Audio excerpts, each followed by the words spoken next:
opportunity once again na kami po ay mag-aral ng iyong mga salita. Patawad sa mga pagkukulang, mga pagbali po namin, nagawa namin sa aming puso't isipan. At harinawa, yung mga kapatiran po namin who are on their way, going to this place, guide them that they will come and join the services this morning.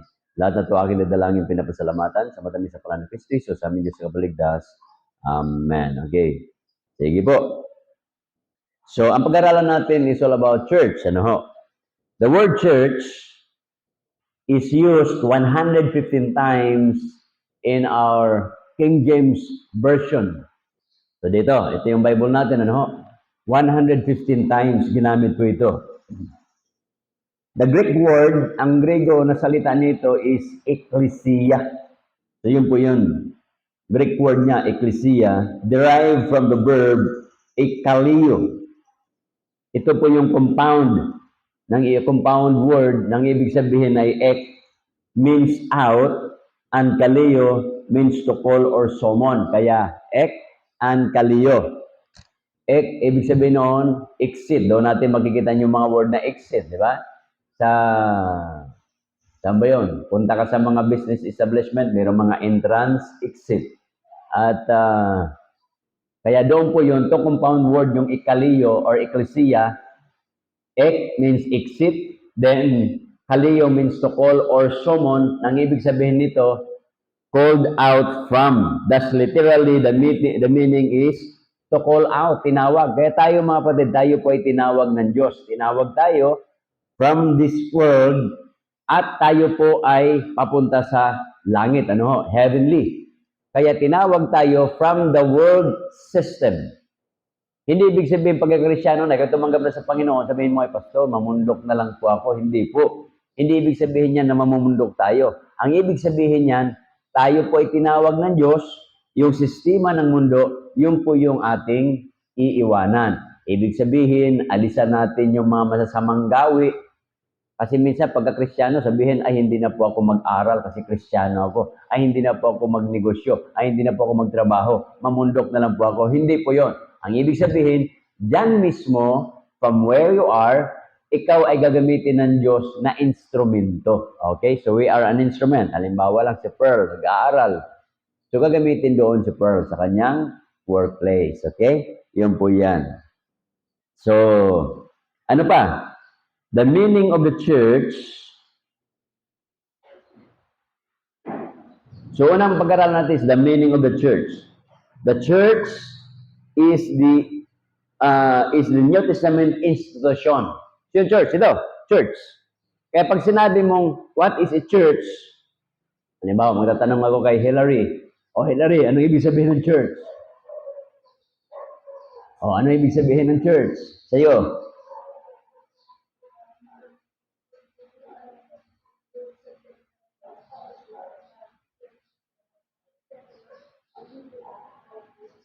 Okay, sa tao, ano? Ang church is people. Church is never been a building kasi ang tao minsan nakatingin sa building. Pag may cross, church ng ganito yan. Pag mayroong matulis na ganyan, church na ganito yan. Pag mayroong parang ganun-ganon, ay ano yan, ganito yan. So hindi po. Ang church is not, tawag doon, building. Ang building, pinagtitipunan ng tao kasi ang tao, yun po yung church. Kaya suma total nito, ang ibig sabihin ng church is a group of people. Ito yung grupo ng tao, gathered together, nagsama-sama. Bakit nagsama-sama? Kasi nga po, nagsama-sama yan for a purpose. So what is the purpose? Nagsama-sama tayo rito, hindi po para mag-bingo. Okay? Sanay si Danica dyan sa bingo. Wow. Lagi may bingohan sa inyo, Danica, wala? May pabingo sa inyo lagi, wala? Wala. Baka doon ka na Jillian, ano? Sa inyo, marami, ano? Marami sa inyo. Bingohan, sa bingo. Sa inyo. O doon ka na Nicole, ang marami. Ano yan eh? Masarap magturo doon ka na Nicole kasi ang daming tao eh. Kaya, ito grupo. Pag ikaw ay nasa gym, nagkagrupo-grupo yung mga tao, at may hawak na bola, anong nasa isip ninyo? Maglalaro ng basketball. Okay? Kung kayo ay nandoon sa grupo ng mga tao, nakikita nyo may mga cards, may mga numero, at mayroong ginaganon-ganon na bote. Ano na sa isip nyo? Bingguhan yon. Pag nakita nyo yung tao, nagkagrupo-grupo, at nakita nyo may manok, ano nga sa isip nyo? Sabong. Okay? Kaya kung ang tao nakita nyo, naka-short, tapos may glove, ano nga sa isip nyo? O, boxing yon, di ba? So, grupo-grupo yan. Kaya pag ang tao may dalang may dalang bag at nangangamoy siya ng isda o manok, alam niyo na kung saan siya nanggagaling. Sa palengke, ano ho. So, ibig sabihin, yung grupo ng tao, nakakadepende yan doon sa lugar na pinupuntahan niya. Grupo-grupo yon. May grupo ng nagsasabong. Pag kayo naman ay nasa eskwelahan, halimbawa lang si Pearl, pakita mo, meron siyang notebook, may ballpen. Sabi nga nila, ano yung sinasabi ng iba? Ang estudyante, kinakailangan may notebook. Kasi pag walang notebook at ballpen, hindi makapag-aral. Pag hindi makapag-aral, walang natapos. Pag walang natapos, walang trabaho. Pag walang trabaho, walang pera. Pag walang pera, walang pagkain. Pag walang pagkain, gugutom ka, magkakasakit ka. Pag nagkasakit ka, ma-hospital ka. Pag na-hospital ka, wala kang pambayad, magkakaproblema ka. Pag nakaproblema ka, ma-stress ka, mamatay ka. Pag namatay ka, wala kang panlibing, problemang malaki yan. Kaya ibig sabihin, mag-aral ka. Grabe, pinahaba yung kwento, yun din palang bagsak doon. Okay, ito na yun, mga kapatid. So ito, grupo ito, church. Ulitin ko, church ay grupo ng tao. Grupo ng tao, bakit tayo nagkagrupo? Kasi nga po, nandito tayo mag-aral ng salita ng Diyos. Makinig ng salita ng Diyos at pinupuri natin ang Panginoon. Paano natin pinupuri ang Panginoon? Sa pamagitan ng awit natin. Kaya dito, hindi tayo kumakanta dito ng mga worldly song. Pag ikaw ay nandun sa bahay mo, nandoon sa mga video kinakanta nyo yung mga worldly song. Ano mga kinakanta ninyo? Halimbawa ko, dahil nagkakaedad na, ang paborito na kanta ko ngayon, iba na eh. Nagbago. Ang kinakanta ko ngayon, ang pamagat ay, Yesterday, when I was young. Di ba? Kasi matandaan na ako eh. So, ang kinakanta ko, yung mga nakaraan. Yung tatay ko, alam kumakanta niyan eh. Pagka inaway ng nanay ko yan, ang kanta niyan, Wonderful sound. Wonderful sound. Pagka naingayan siya, ang kanta niyan, wonderful sound. Pag tumindi pa yung pag-aaway, kakanta yan. Please release me, let me go. Okay, no? Yan yung mga kanta ng mga sinaunang mga tao. So, ibig sabihin dito, Buded, dito, kinakanta natin ay mga spiritual songs. Okay? Kumakanta tayo. Yung mga kanta na yan, naluwalhati natin ng Diyos. Hindi kagaya ng mga kanta natin dito sa mundo, may mga kanta tayo. Halimbawa, pagkanta ng patungkol sa pag-ibig. Halimbawa, na-in love si Princess, kakanta siya ng mga love songs. Ang kantahin niya ay The Long and Winding Road. Di ba? Ano, di ba? The Long and Winding Road. Mga ano yan eh. Ano ba mga kanta dyan na mga about love songs? Ano nga love songs mga kanta? What makes them fall? What makes them cry? Mga ganun ang mga kanta. So, ibig sabihin, napakaraming kanta about love. Kung ikaw naman ay problemado, meron ka rin kanta para sa problemado. Yung mga lasinggero, ano kinakanta-kanta ng mga lasinggero niyan? My way. So, ibig sabihin, ang daming kanta para sa mga makamundo. Pero tayo, kumakanta tayo dito, kaya makanta nga natin dyan eh. Standing on the promises of God, to God be the glory. Ano pa? Lily of the Valley. Ang daming makanta natin yan. So, yun po yung the Bible stand. Kinakanta natin, yan ay para sa ating pong Panginoon. Okay? Maka-Diyos na mga awitin. Kaya nag-ipon-ipon tayo dito, kasi nga po, luwalhatiin natin, sambahin natin yung Panginoon po natin. Yun po yung ibig sabihin. So, the meaning of the church is a New Testament institution beginning with the earthly ministry of our Lord Jesus Christ. Matthew 16 verse number 18. Church is a group of believers, saved, ligtas, ibig sabihin mga tumanggap na tayo, baptized na bautismuhan, gathered together with the purpose of worshiping. So ang purpose pala natin nito is to worship God. That's why you are here. Dapat gabi pa lang yung sarili mo nasa mood na kayo manambahan. Nakuha niyo, mabaded? Alam niyo yung pakipag-away sa tao, pinagpaplanuhan yan eh. Nakuha niyo ba yun? Pinagpaplanuhan yan, yung makipag-away ka. Kasi kinakailangan mong gasolinahan yung sarili mo ng galit para matuto ka makipag-away. Kasi pag walang galit, you cannot learn how to fight. Okay? Ano pa? Purpose of worshiping God and glorifying God. Church is a called-out assembly from the world system to be with Christ. So yun po yan, ano? So the church, by the way, yung mga Sunday school lesson natin, nakukuha nyo yan sa, saan nyo na makuha, Princess? Ha? Sa website. Visit kayo sa website natin, nandyan yung ating, tawag doon, mga lessons. So lahat ng lessons, mga previous, kasi may mga cellphone naman tayo, kaya bibihira na tayo nagbigay ng handouts, kasi nandoon na sa mga cellphone natin, okay? Another one. Ulitin ko ha. Church is called out assembly from the world system to be in Christ or to be with Christ. So pangalawa po, pag-aralan natin, the foundation of the church. Kanina, we are studying about the meaning of the church, ngayon the foundation of the church. The first mention of the word church is the New Testament. In the New Testament is Matthew 16, verse 16 to 19. Okay? Tingnan nyo ulit yung Bible nyo, Matthew 16. Verse number 16 to 19. Tingnan nyo yung mga Bible nyo ha. Sabi sa verse 16, and Simon Peter answered and said, Thou art the Christ, the Son of the living God.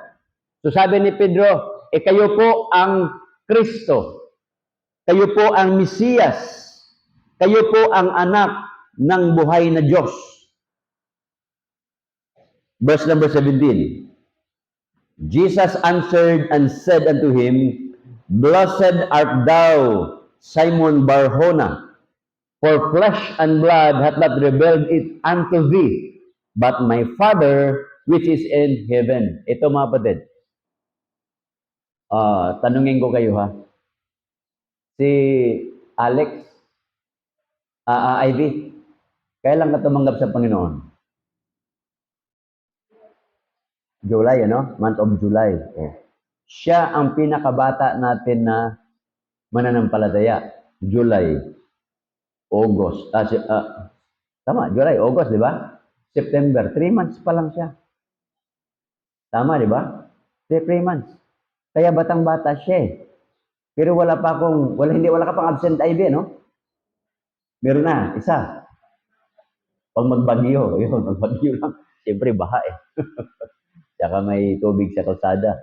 So, yun po yan, mga kapatid. Ibig sabihin, batang-bata, nagsa-Sunday school na, gustong-gustong matutunan yung salita ng Diyos. Amen, mga kapatid? Dapat yung mga Krisyano din natin na matatanda na sa Sunday school para marami kayong matutunan. Okay? Sige, next tayo. Verse number 17, di ba? Kaya tinanong ko yon kay Ivy kung si Ivy kasi meron kang kamukha Ivy sa Paete. Ang pangalan ay Alex naman, babae. Pag nagsimba siya, 2 anak din niya kasama-kasama. Kasing laki mo rin. Kaya minsan nalilito ako eh. Siya, natatawag ko siya doon sa Paete, Ivy. O, di ba? Pagdating dito, tatawag siya Alex. Nagkabaliktaran eh. O, yan. So, ito po yan ha, ulitin ko. Verse number 17, For flesh and blood, tama ba? Hath not revealed unto thee, but my Father which is in heaven.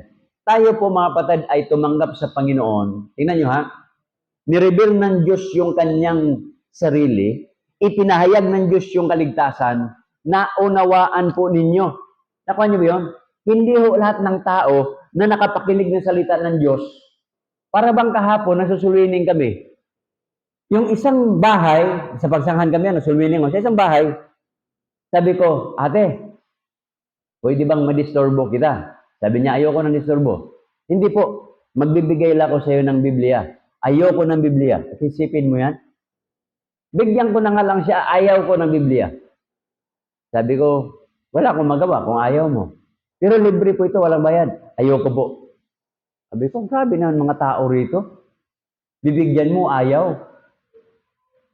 Iniisip-isip ko, kung bigyan ko kayo ng 100 yun, tatanggapin kaya yun? Nakuha nyo? Samantala yung Biblia, salita ng Diyos eh. Priceless yun eh. May mga bata doon, nagrupo-grupo sila. Nakita ko, sabi, Kuya, may Bible din kami. Ayos ah. Sabi ko, mas matindi pa yung mga bata. May Bible sila. Di sabi ko, saan ba tayo? Tuturuan ko kayo. Sabi ng mga bata, saglit lang kuya ha. Kukunin lang namin yung mga Bible namin sa bahay. Pambihira. Maya-maya, may mga Bible na nga. Sabi ko, ayos sa mga batang to ah. Sabi ko, dito na lang tayo sa may kanal. Wag dyan, kasi mabaho eh. Doon tayo sa may upuan. Di na doon kami. Pagdating doon, sabi nung may tindahan, ay wag dyan. Sabi ko, patay na. Di lumapit ako, nanay, magandang umaga po. Makiupo lang sana kami dyan kasi malilim. Ay wag dyan. Doon kayo sa bahay kubo. Sarado yung bahay kubo. May bahay kubo pala, sarado eh. Dyan kayo. Pabuksan natin yan. At maglabas ako ng upuan. Sabi ko, ayos to ah. Di naglabas nga siya ng upuan. Tinawag ko sila Raymond. Sabi ko sa mga bata, tawagin yung lalaki doon. No? Tinawag. Sabi ko, Mon, turuan mo yung mga yan. Pumunta ako sa tindahan. Sabi ko, Nay, napakabait ninyo. Okay lang ba bigyan ko yun ng Biblia? Ayo, sige. Kung bigayan, okay. Sabi ko, okay lang ba, Nay? Mag-share ako sa iyo ng salita ng Diyos. Okay lang. Sabi ko, sige Nay, tayo lang ako dito. Huwag kang tumayo dyan. Pumasok ka, umupo tayo. Ayos. Sabi ko, may mga tao na ayaw, may mga tao na gusto. Nakuha niyo mga brother? Isipin mo, pinaupo niya ako doon sa kanyang tindahan. Sabi niya, dito tayo, Pastor. Napagilala ko, Pastor, dito tayo. Maganda yung mag-usap tayo. Nakaupo, hindi yung nakatayo. Ayos ha, di nakaupo ako. Sabi ko, mayroong mga tao na yung mga puso ang titigas. May mga tao, open yung mga puso nila. Amen mga brother? Kaya yun po yan. Ngayon, nireveal ng Diyos yan. Nung kinausap kayo, somebody talk to you, binuksan po yung inyong puso, biniksan yung usipan ninyo, naunawaan po ninyo ang salita ng Diyos. Kaya nakalagay doon, revealed unto thee, ipinahayag sa'yo. Kaya naunawaan mo. Okay? Verse number Verse number 16, And I say also unto thee that thou art Peter, and upon this rock I will build my church. So itatayo ng Diyos yung kanyang church. And the gates of hell shall not prevail against it. Okay? Verse 19, itong maganda, verse 19. And I will give unto thee the keys. Susi. Sino may susi sa inyo? Si Princess, may susi. Oh. Baka kako yung cellphone ninyo, di susi din yan. Wala naman susi yung cellphone ninyo, no? Password. Susi din yan. Iba na kasi ngayon ang susi, password. Oh. Pagdating ng araw, para hindi na kailangan yung mga bakal na susi, na lang yung voice, di ba? Halimbawa lang, yung pinto, pagdating ng araw, voice na lang yan. Open the door. May mga sakyan na ganun eh. Open the door. Bukas yung pinto. Para ikaw ay may-start yung engine mo, start the car. I-start yung sakyan mo. Okay? So, ganun na lang pagdating ng araw. Ang problema lang, may problema doon, yung tinatawag na voice. Anong tawag doon? Voice resonance? Yung susi mo, voice na lang? Recognition, gano'n? Pag ang susi mo, boses mo, delikado ka. Kasi pag napabunot ka ng ngipin, patay. Nagbabago yung boses. Hindi ka makapasok sa bahay mo. Okay? Yan. So, key. Susi, mga kapatid.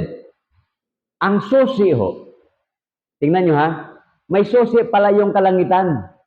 Hindi ibinigay ang susi sa mga politiko, hindi ibinigay ang susi sa mga educators, sa mga teachers, hindi ibinigay ang susi sa mga lawyers, ibinigay sa mga tumanggap sa Panginoon. Ibig sabihin yung susi, papunta sa langit, nasa inyo, nasa atin mga kapatid.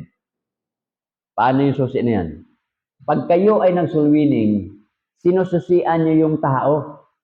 Pag yung tao tumanggap sa Panginoon, naunawaan niya yung salita ng Diyos, naliwanagan siya, nabuksan nyo yung puso't isipan ng tao. Kaya tayo po yung may hawak ng susi. Ito yung susi, salita ng Diyos. Amen, mga kapatid? Pag naunawaan ito ng tao, nabuksan ang puso't isipan niya, nakilala siya sa Panginoon. Kaya nga po, tayo po yung tagahawak ng susi, magpaliwanag sa mga tao. Maliwanag, di ba? Verse number 19, I will give unto thee the keys of the kingdom of heaven. And whatsoever thou shalt bind on earth, thou shalt be bound in heaven. And whatsoever thou shalt loose on earth, shall be lost in heaven. Yung tao, pag nasharean mo yan, naunawaan, nabuksan ng kanyang pangunawa, tumanggap sa Panginoon, yun, nasusian yun. Makarating siya sa langit. Pero yung hindi nakaunawa, sarado yun. Kaya may mga tao, sarado di kandado, hindi nakakaunawa ng salita ng Diyos. Okay? Yun po yung ingatan natin. Kaya mga kapatid, ang susi po papunta sa langit, nasa inyo po yan. Lahat po tayo dito, as a church, bilang isang membro ng church, may hawak-hawak po tayo ng susi. Kaya pag tiningnan mo yung tao, gusto mong maligtas, ikaw yung susi. Kaya yung Matthew 5 verse 16, sabi doon, let your light so shine before men, that they may see your good works and glorify your Father which is in heaven. Kaya nga, sabi ng Panginoon, ye are the light of this world, ye are the salt of this world. Ngayon, ikaw naman yung susi. Susi, bubuksan mo. Okay? Kaya ibig sabihin, pag isa ka pa lang sa bahay na kilala sa Panginoon, ikaw yung susi doon. Narating ang araw, ito, kagaya yung ginagawa ni Ivy, dadala yung anak niya. Lalaki yan kasi, alam nyo, yung bata, kinakailangan talaga matrain. Kasi sabi ng banal na kasulatan, train up a child. Pag yung bata, dinadala mo sa simbahan, paglaki niyan, ano sabi ng Biblia? He will not depart from it. Hindi na niya iiwanan yan. Lalaki yan na maglingkod sa Panginoon. Okay? Yan po yan. Kaya mapatid ang susi, nasa ating mga kamay. Next.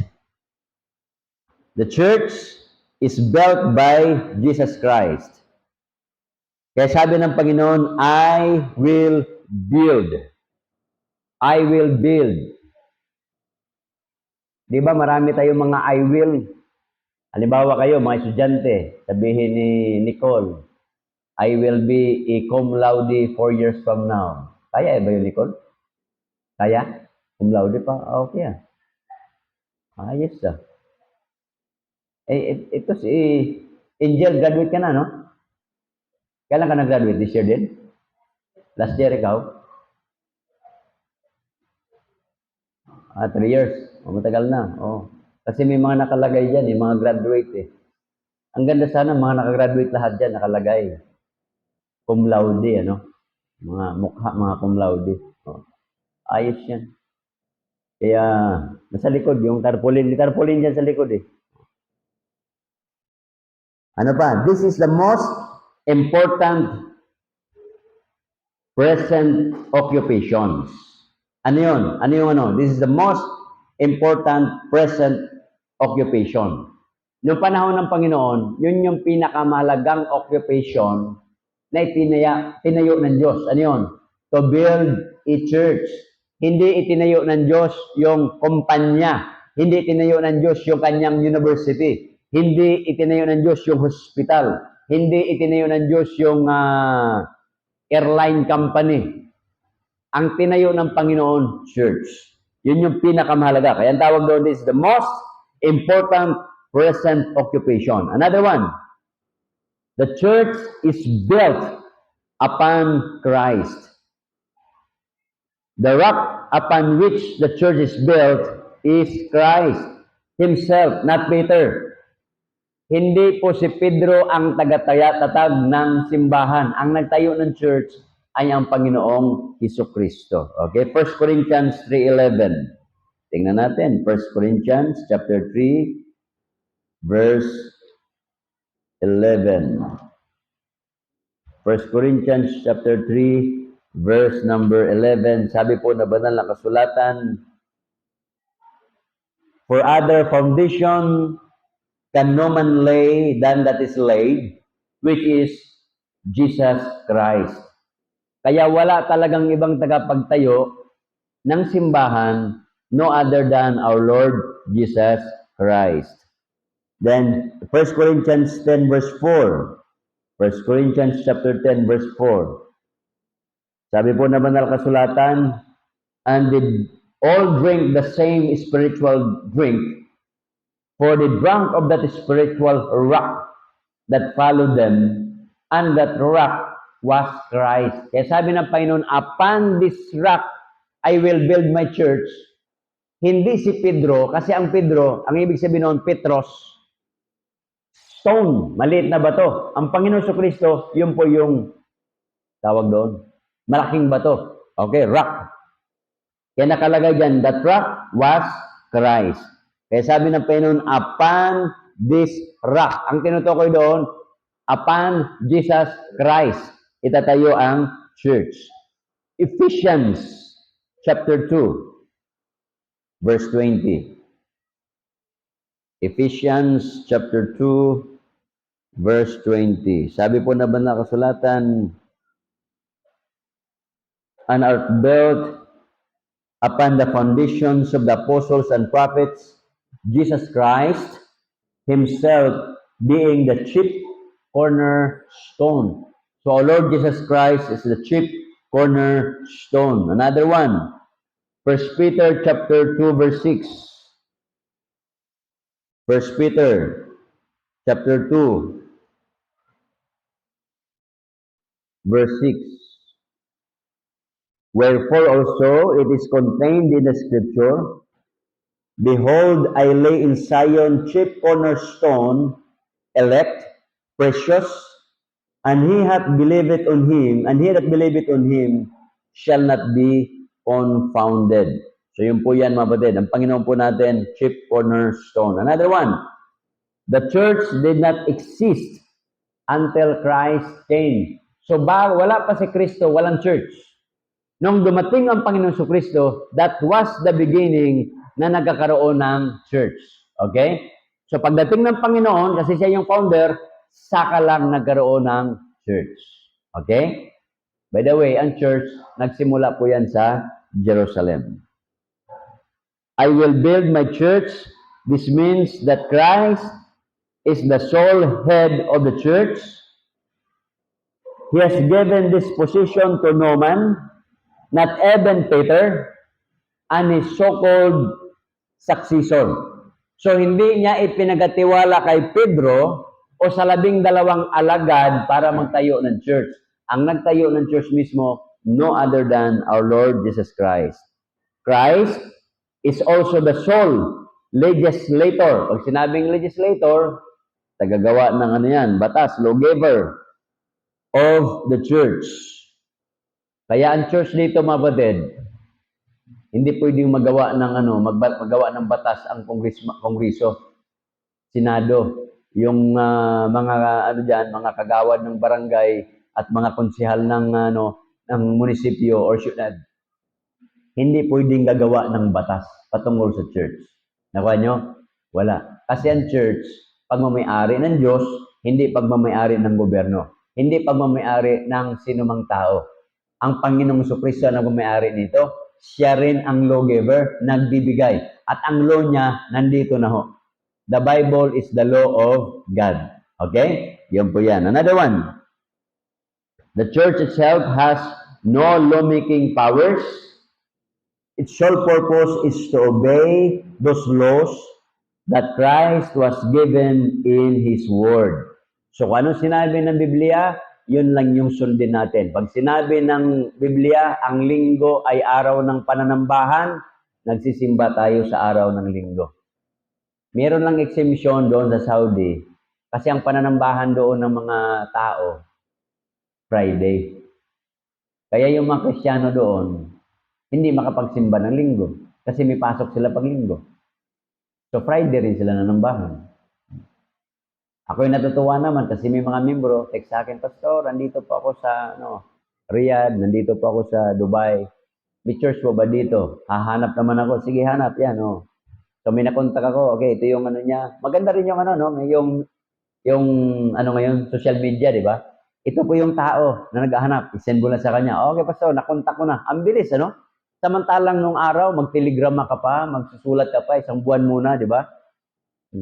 Magtelegrama ka, Mama sick. Ang bira. Pag after 1 week, sa telegrama, di ba? Ay, may sakit si Mama. Ang bihira. Sunod mong basa, mamatay. Pambihira, no? Patay na.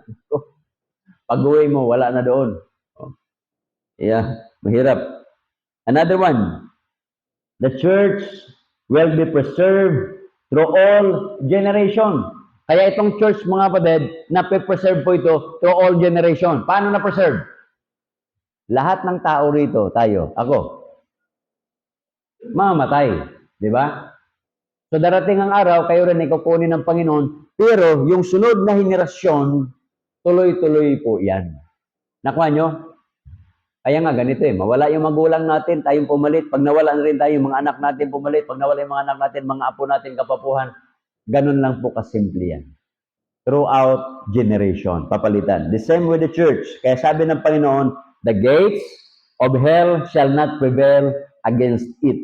Next, the church is the only institution blessed with Christ's authority. Ito lang. Hindi sinabi ng Panginoon sa mga hospital, all of you will be healed. Hindi sinabi ng Panginoon doon sa mga university colleges, all of you will be educators. Hindi sinabi ng Panginoon sa lahat ng mga negosyante, you will be rich. You will be successful in your business. Ito lang, church lang. Sabi ng Panginoon, I will give you keys, susi, of the kingdom of heaven. Ganong katindi po, mga kapatid. Kaya sabi ng Panginoon, I will give unto thee the keys of the kingdom of heaven. So sabi sa Matthew 18 verse 18, makes it clear that this promise of authority is to the church and not just to Peter. Hindi lang kay Pedro.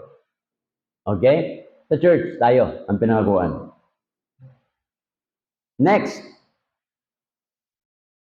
the church was started during the earthly ministry of our Lord Jesus Christ. Makinig kayo maigi. Maraming relihiyon ngayon, kahit mga Baptist, nagtuturo ang church nagsimula sa Pentecost. Hindi po nagsimula ang church sa Pentecost kasi wala ng Panginoon doon Ang church nagsimula nung buhay pa siya. Alangan naman magpamilya ka pagpatay ka na. Kailan ka ba pamilya? Nung ikaw ay nagkaroon ng kabataan mo. Meron bang magpapamilya dito? Alangan naman, si Ken, mangarap siya. Mag-asawa ko pag ako 80 anyos na. Ay, hindi na pwede. Wala na. Alangan naman si Jillian, mangarap. Pag 50 years old na ako, magpapakasal na ako. Wala na yun. Kung kailan ka lula na, saka ka magpakasal. Pero may totoong nangyayari yan. Yung classmate ko, hindi ko na sabihin sa inyo, pero nabanggit ko dito Yung manliligaw niyang lalaki, 65 years old, senior na. Yung classmate ko, hindi ko banggitin ang pangalan. Aba, yung 68, 65 years old, tumalon sa second floor. Kasi makipagtanan doon sa classmate ko, pambihira. Kung kailan mga gurang na, saka magtanan. Di ba? Kaya huwag kayong umabot ng 50 anyos, my goodness, saka kayo magtanan.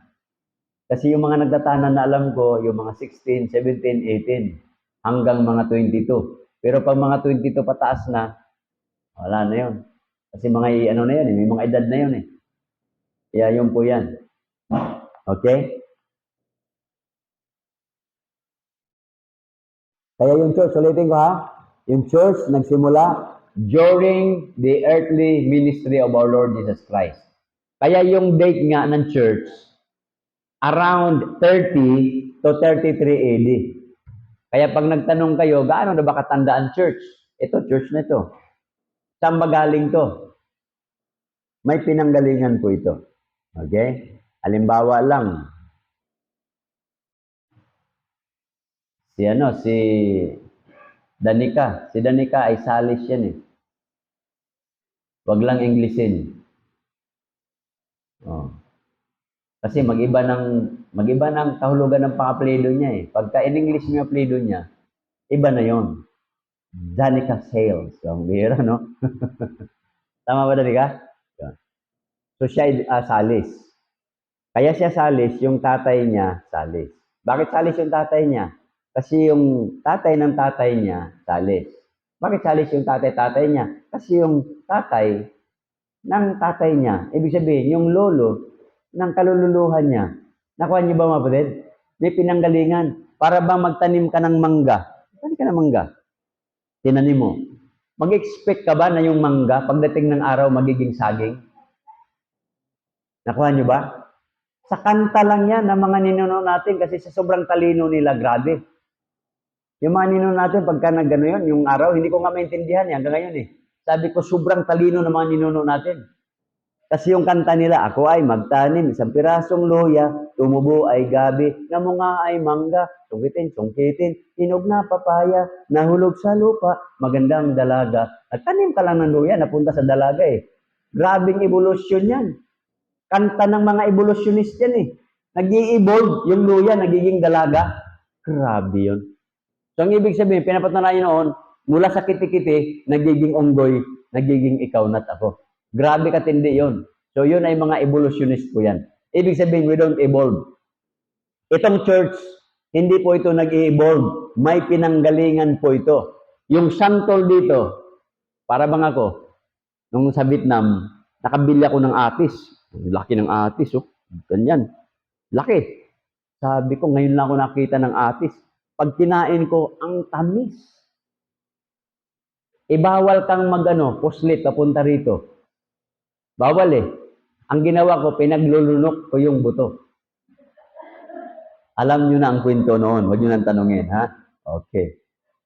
Sa makatuwid,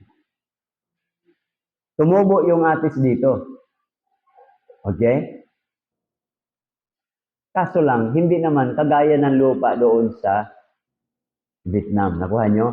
Kaya nga pag dito, pag bibili kayo ng lansones, pag sinabi mong paete, matamis.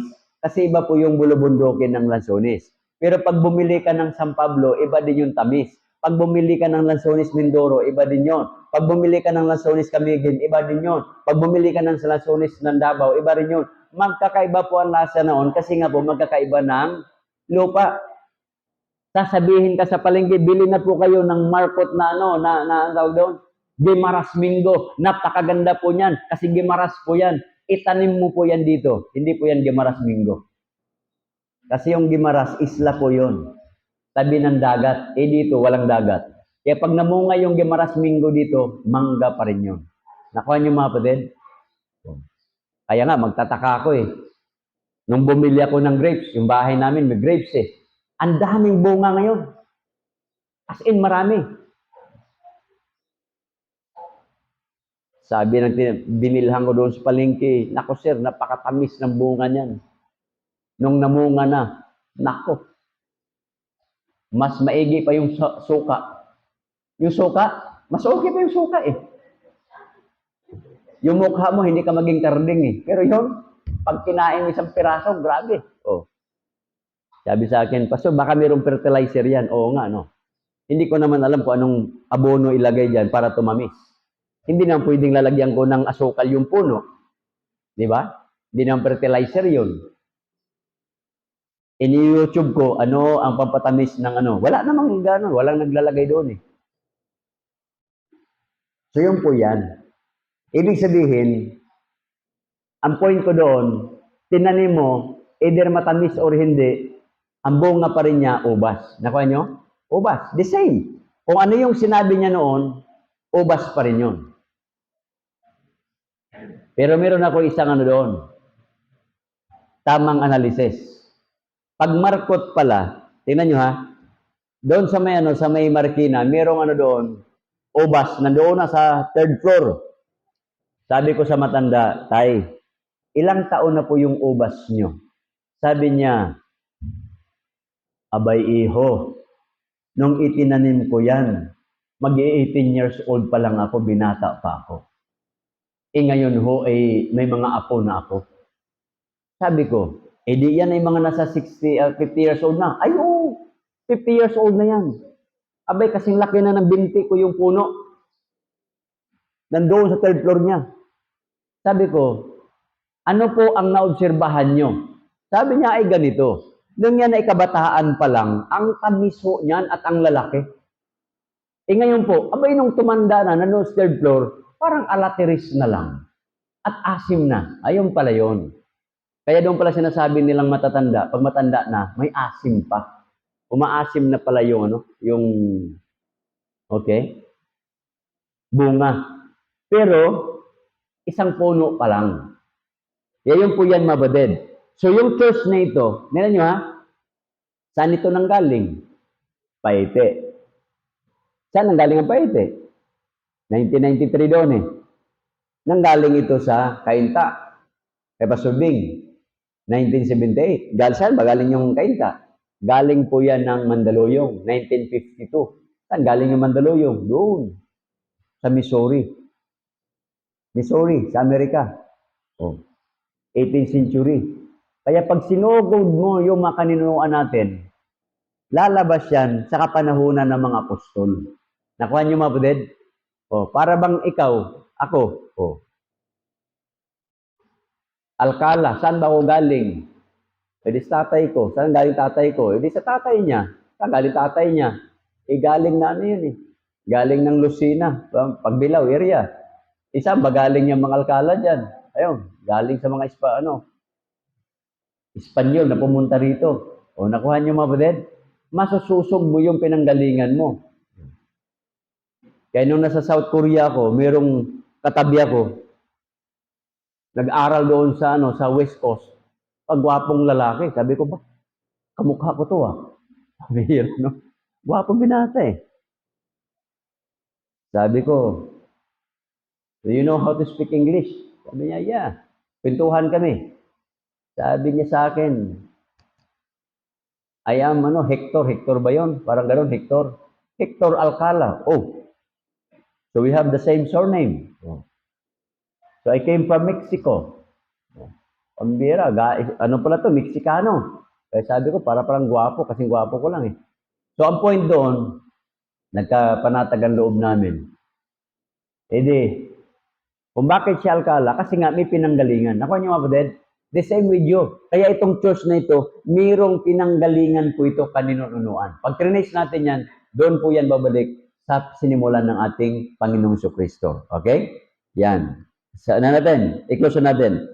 The church was started during the earthly ministry of our Lord Jesus Christ. Matthew 18 verse number 17 implies that the church already existed. Yung Matthew 18:17.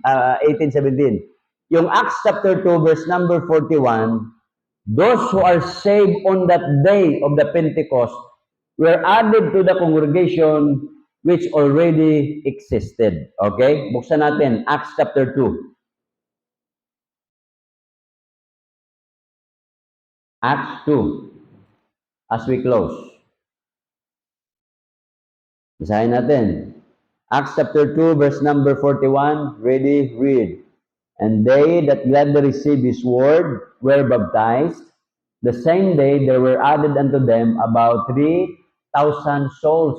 Kaya na dagdag sila doon kasi nga po may church na. Dinagdag sila sa church kasi naligtas sila. Ibig sabihin, the church already existed. Okay? So hanggang doon lang tayo mga kapatid. Tayo po ay tumayo at tayo po ay manalangin. Hilingin natin si Arthur to pray. Closing prayer at saka Sunday school.